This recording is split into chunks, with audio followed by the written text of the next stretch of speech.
Cultural Kissa with Rit. Bro, শুনেছিস denim সেকশনে আজ আর কাল ফ্ল্যাট 50% অফ দিচ্ছে। শপিং যাবি?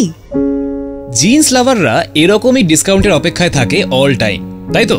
High, this is RJ Rit আর তুমি শুনছো কালচারাল কিসসা। আজকের এপিসোডে তোমায় শোনাবো তোমার ফেভারিট জিন্সের সূত্রপাত কোথা থেকে কিভাবে হলো সেই গল্প। জিন্সের ইতিহাস আসলে বহু পুরনো। বর্তমান সময়ে আমরা যে জিন্স দেখি তার শিকড় পাওয়া যায় ইউরোপে, বিশেষ করে ফ্রান্স এবং ইটালিতে। জিন্সের মূল উপাদান হলো ডেনিম কাপড়, যা তৈরি হতো টুইল উইভ নামক এক বিশেষ প্রক্রিয়ায় কটন বা সুতির কাপড় থেকে। এর উৎপত্তি ফ্রান্সের একটি শহর নিম থেকে। সেখানে 16 শতকে এই বিশেষ ধরনের মজবুত কাপড় তৈরি করা হতো, যাকে বলা হতো সার্জ ডে নিম। পরবর্তীকালে এর সংক্ষিপ্ত নাম হয়ে যায় ডেনিম। এদিকে ইটালির জেনোয়া শহরে নাবিকরা এক ধরনের মজবুত কাপড় পরতেন, যা ছিল গাঢ় নীল রঙের। বলা হয়ে থাকে এই জেনোয়া থেকেই জিন্স নামটির উৎপত্তি হয়, অর্থাৎ ফ্রান্সের ডেনিম এবং ইটালির জিন্স একত্রে মিলে তৈরি করেছে আজকের জিন্স প্যান্ট। 17 সেঞ্চুরিতে ডাঙ্গেরি নামের এক ধরনের কাপড়ের উল্লেখ পাওয়া যায় ইন্ডিয়াতে, তৎকালীন বম্বের ডোংরি গ্রামে। এই কাপড় ছিল সস্তা, মোটা এবং শক্তপোক্ত, যা মোস্টলি নীল এবং কখনো সাদা রঙের হতো এবং তথাকথিত সমাজের নিচু স্তরের মানুষরা বিভিন্ন পারপাসে ব্যবহার করত। এই কাপড় ইংল্যান্ডে এক্সপোর্ট করা হতো সস্তায় ওয়ার্কিং ক্লাসদের জন্য ক্লোদিং বানানোর জন্য। হিন্দিতে এই কাপড়কে ডাংরি বলা হতো। আমাদের পরিচিত আধুনিক জিন্সের যাত্রা কিন্তু শুরু হয় আমেরিকায়। আজকের জিন্সের মূল ভিত্তি গড়ে ওঠে 1870-এর দশকে, যখন দুই উদ্যোক্তা মিলে একটি নতুন ধরনের প্যান্ট তৈরি করেন। লেভি স্ট্রস ছিলেন একজন জার্মান অভিবাসী, যিনি 1851 সালে আমেরিকায় আসেন।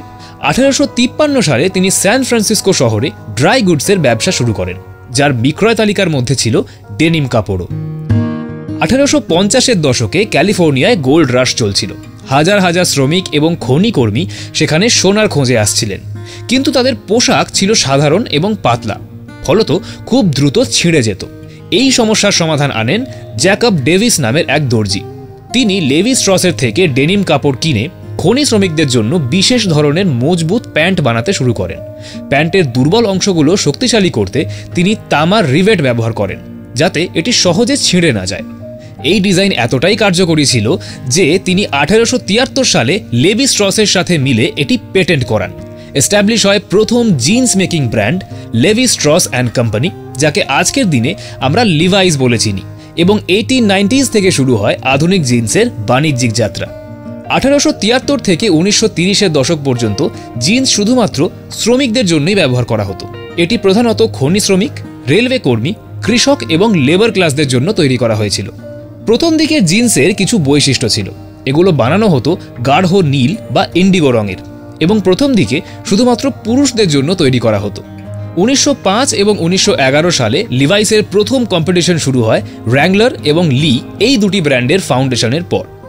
এই জিন্স প্যান্ট শ্রমিকদের জন্য এতটাই কার্যকরী প্রমাণিত হয় যে এটি দ্রুত জনপ্রিয় হয়ে ওঠে।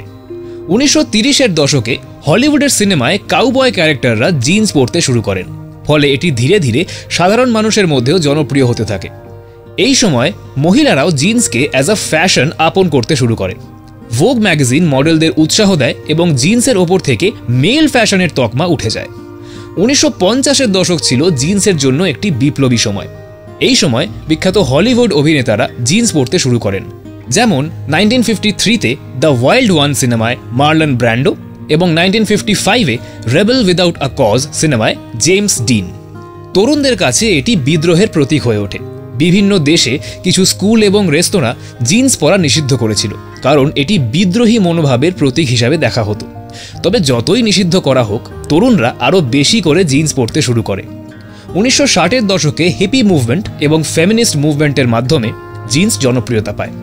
1970-এর দশকে ডিজাইনার ব্র্যান্ডগুলো নতুন কাট এবং ডিজাইন নিয়ে আসে, যেমন flare jeans, high waist jeans এবং বেল বটম জিন্স।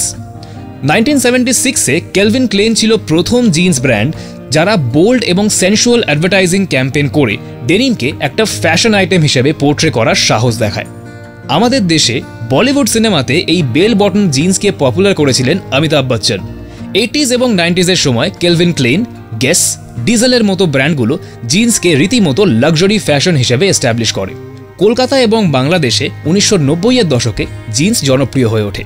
বর্তমানে ভারত এবং বাংলাদেশ বিশ্বের অন্যতম বৃহৎ ডেনিম উৎপাদনকারী দেশ। এরপর ডেনিম ফ্যাশনে চেঞ্জ হয়েছে স্টাইলস, তৈরি হয়েছে নতুন নতুন ট্রেন্ডস। তা সে 10-এর দশকে স্কিনি জিন্স এবং ডিস্ট্রেস জিন্স হোক, কিংবা মোস্ট রিসেন্ট ট্রেন্ডসের ব্যাগি এবং ওভারসাইজ জিন্স। এভাবেই 500 বছর ধরে একটা সামান্য ওয়ার্কিং ক্লাস ক্লোদিং থেকে জিন্স হয়ে উঠেছে গ্লোবাল ফ্যাশন ক্লোদিং। তৈরি হয়েছে একের পর এক নতুন ব্র্যান্ড, সঙ্গে বেড়েছে কম্পিটিশন। কে সবচেয়ে কম দামে বেশি অ্যাট্রাকটিভ ডিজাইনস অফার করতে পারে সেই নিয়ে। কেমন লাগলো ডেনিমের ইতিহাস? বাই দ্য ওয়ে, তোমার ফেভারিট ডেনিম ব্র্যান্ড কোনটা? কমেন্ট করে জানিও তো। আজকের মতো চললাম। কালচারাল কিসসার নতুন কোনো এপিসোড নিয়ে আমি আর যে রিত ফিরবো খুব তাড়াতাড়ি।